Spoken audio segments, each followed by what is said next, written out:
Lots of lovely algebra in question 10 then. You're first asked to find out what the inverse function of this is.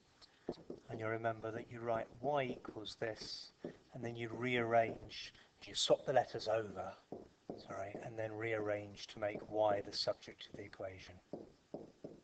So that should be a y there. So multiplying this up here gives me xy plus x equals 3y minus 5. Putting all the y's on one side, 3y minus xy.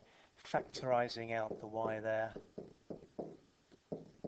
and then dividing.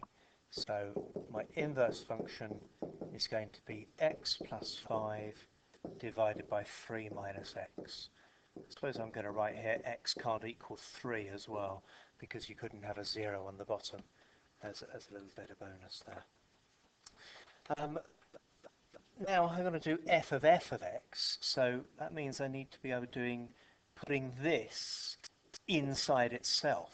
So I've got to do 3 lots of f of x, which is this bit here, minus 5, divided by x, which is f of x, of course, plus 1. Now, multi-layered fractions aren't fun, so what I'm going to do is we're going to times absolutely everything here by x add 1. So if I'm timesing x add 1, I'm going to times out the bracket at the same time. So I've got 9x take away 15 on the top there. And then I'm taking away 5 lots of, I said I'm going to times that by x add 1. All divided by this bit here, which is 3x minus 5, plus, again, I'm timesing all of that by x add 1. We're nearly there, just got to do some tidying up here. So I've got 9x's, take away 5x's. I've got 4x's there. I've got minus 15, take away another 5.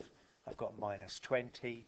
Here I've got 3x's and another x, which makes 4x's. 4x's minus 4 altogether at the end of that. And I'm going to divide it all by 4 as well to give me x minus 5 divided by x minus 1. Nice to see that they wanted to have an x minus 1 on the bottom there, so I know I've got that right, and I feel confident I've got the top there. Going down to part C then, and we've already got 7 marks here, but now I'm going to find out what f of g of 2 is. Well, g of 2, just sticking a 2 in there, gives me 4 take away 6, so I've got minus 2. And I need to find what f of minus 2 is. Sticking the minus 2 in there is going to give me minus 11 over minus 1.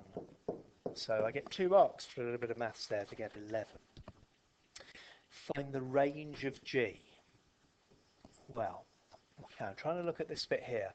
I know I'm going from 0 to 5, so maybe you might think that when I put a 0 in there, I'm going to get a 0.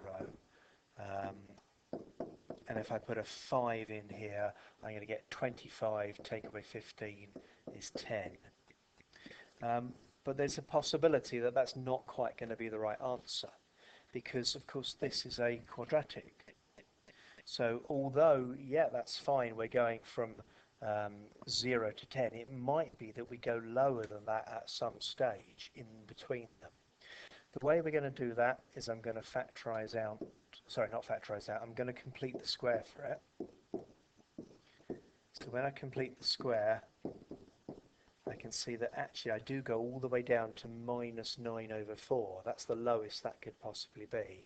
And so the range of this is, we're going from minus 9 over 4 is less than or equal to x, and the highest it can be is, yes, indeed, 10.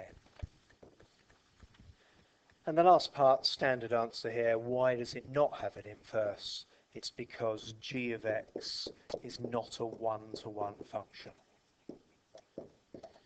We've already shown just from that bit there that it's going to turn round. It's going to be a quadratic here.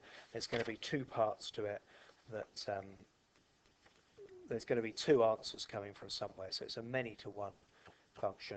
So it's not a one-to-one function.